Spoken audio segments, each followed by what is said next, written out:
Friends, welcome to cooking with Ammu channel. வேர்க்கடலை குழம்பு எப்படி செய்யறதுனா பார்க்க போகிறோம். வாங்க வீடியோக்குள்ள போகலாம். நைட்டே வேர்க்கடலை ஊற வச்சுட்டேன்.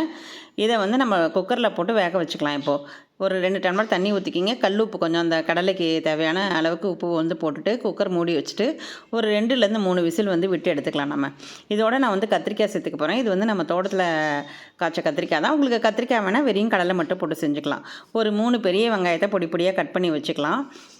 இதுக்கு இஞ்சி பூண்டு பேஸ்ட் வேணும். அதனால் நான் ஃப்ரெஷ்ஷாக இஞ்சி பூண்டு பேஸ்ட் அரைச்சி ரெடி பண்ணி வச்சுக்கிறேன். இதுக்கு 2 தக்காளி பழம் நல்லா பொடியாக கட் பண்ணிக்கலாம். கருவேப்பிலை தான் 3 வெங்காயம், 2 தக்காளி பழம், கருவேப்பிலை கொஞ்சோண்டு கட் பண்ணி வச்சுருக்கேன். கத்திரிக்காய் நம்ம வீட்டில் இருந்தனால ஃப்ரெஷ்ஷாக நல்லா இருந்தது. அப்படியே வெண்ணெய் மாதிரி இருந்ததுன்னு அப்படியே கீறி வச்சுருக்கேன். ஒரு பேன் எடுத்துக்கலாம். ஒரு குழி எண்ணெய் ஊற்றிக்கிங்க. ஒரு அரை ஸ்பூன் ஜீரகம், அரை ஸ்பூன் பெருஞ்சீரகம் போட்டு அப்படியே பொரிக்க விடுங்க. அதை நல்லா பொரிஞ்ச உடனே நம்ம கட் பண்ணி வச்சுருக்கோம் இல்லையா சின்ன வெங்காயம், அதையுமே போட்டு நல்லா வதக்கி எடுத்துக்கலாம்.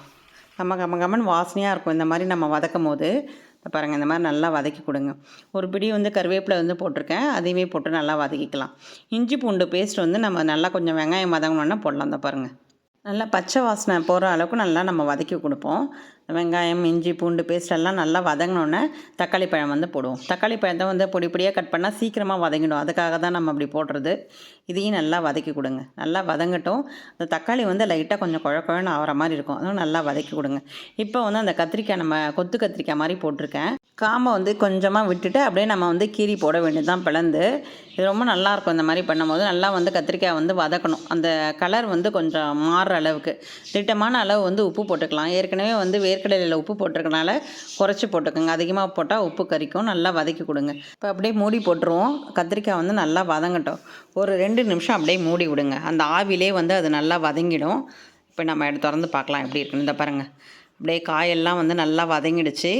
இந்த ஸ்டேஜில் நம்ம மசாலா சேர்த்துக்கலாம். லைட்டாக அப்படியே வதக்கி விட்டுருவோம். வெங்காயம், தக்காளி, கத்திரிக்காயெலாம் நல்லா வதங்கிடுச்சு. ஒரு சிட்டிகை மஞ்சத்தூள், காரத்துக்கு 1 ஸ்பூன் மிளகாய்த்தூள், 2 ஸ்பூன் கொத்தமல்லி தூள் சேர்த்துக்கலாம். உங்களுக்கு அந்த மாதிரி தூள் இல்லைன்னா நம்ம வீட்டு மிளகாத்தூள் கூட நம்ம சேர்த்துக்கலாம். ரொம்ப ருசியாக தான் இருக்கும். நல்லா வதக்கி விடுங்க. அந்த பச்சை ஸ்மெல் போகிற அளவுக்கு நல்லா வதக்கணும். அதுக்குள்ளே நம்ம குக்கரை ஓப்பன் பண்ணி பார்க்கலாம் வேர்க்கடலை எப்படி வெந்திருக்குன்ட்டுன்னு.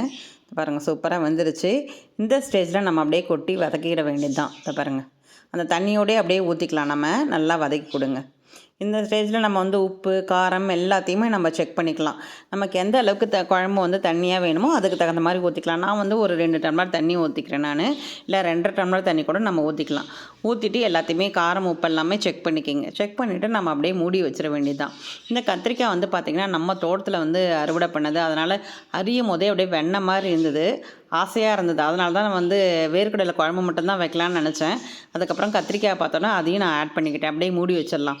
10 நிமிஷம் நல்லா ஹை ஃப்ளேமில் கொதிக்கட்டும். அதுக்குள்ளே நம்ம ஒரு மசாலா ரெடி பண்ணிக்கலாம். ஒரு 1/4 மூடி தேங்காய், அரை ஸ்பூன் பெருஞ்சீரகம், ஒரு 2 ஏலக்காய், 2 லவங்கம், 2 பட்டை, இதெல்லாம் வாசனையாக இருக்கும். அதுக்காக தான் முந்திரி பருப்பு ஒரு 5-6 முந்திரி பருப்பு சேர்த்துக்கலாம். சேர்த்துட்டு இதை மழை நம்ம அரைச்சி எடுத்துக்கலாம். முந்திரி பருப்பு சேர்த்து அரைச்சி நம்ம செய்யும் போது அது ரொம்ப டேஸ்ட்டாக இருக்கும். அதுக்காக தான் மழை அரைச்சாச்சு. இப்போ பார்ப்போம் குழம்பு எப்படி கொதிச்சிருக்குன்ட்டுன்னு. இந்த பாருங்கள், நல்லா தலை கொதிக்குது. அந்த மிளகாத்தூள் ஸ்மெல்லாம் அப்படியே போயிட்டுருக்கு. இன்னும் கொஞ்சம் நேரம் கொதிச்சதுன்னா நம்மளுடைய அரைச்சி வச்ச விழுதியும் நம்ம ஊற்றிக்கலாம். வேர்க்கடலையை வேக வச்சு போடும்போது சாப்பிடும் போது ரொம்ப சாஃப்டாக இருக்கும். ஒரு மூடி போட்டு 2 நிமிஷத்துக்கு கழிச்சு நம்ம ஓப்பன் பண்ணி பார்க்கலாம். திட்டமாக இருக்கும் நம்ம அரைச்சி வச்ச விதை ஊற்றுறதுக்கு. இதை பாருங்கள், ரெடி ஆகிடுச்சு. தண்ணியும் ஓரளவுக்கு சுண்டிடுச்சு. இப்போ நம்ம அரைச்சி வச்ச தேங்காய் விதையும் ஊற்றிக்கலாம். ஒரு அரை டம்ளர் தண்ணி சேர்த்து அதை குலுக்கி ஊற்றிக்கலாம். ஊற்றிட்டு திரும்பவும் நம்ம மிக்ஸ் பண்ணிவிட்டு மீடியம் ஃப்ளேம்லேயே வச்சுருங்க. ரொம்ப ஹை ஃப்ளேமில் வைக்காதீங்க. ஏன்னா எல்லாமே குழம்பெல்லாம் கொதித்து சுண்டிடுச்சு. இப்போ தேங்காய் மட்டும்தான் ஊற்றிருக்கோம். தேங்காய் ஊற்றிட்டு ரொம்ப நேரம் கொதிக்கணும்னு அவசியம் கிடையாது. ஒரு 5 நிமிஷத்துலேயே நம்மளுடைய குழம்பு ரெடி ஆகிடும். இப்போ பாருங்கள், மூடி போட்டுடலாம். நல்லா கொதித்த உடனே கொத்தமல்லி தழை போட்டு நம்ம அப்படியே இறக்கிக்க வேண்டியது தான். அந்த குழம்பு ரொம்ப ருசியாக இருக்கும். லோ ஃப்ளேமில் வைக்கும் போது எண்ணெய்லாம் அப்படியே மேலே பிரிஞ்சு வரும். இந்த ஸ்டேஜில் நம்ம கொத்தமல்லி தழை போட்டு இறக்கிக்கலாம். ஒரு நிமிஷம் அப்படியே அந்த சூட்லேயே அது இருந்ததுன்னா நம்ம அப்படியே கேஸ் ஆஃப் பண்ணிக்கலாம். கம்மன் வேர்க்கடலை கத்திரிக்காய் குழம்பு ரெடி. உங்களுக்கு வேணான்னா கத்திரிக்காய் விட்டுட்டு வெறியும் வேர்க்கடலையில் போட்டாலுமே ரொம்ப ருசியாக இருக்கும்.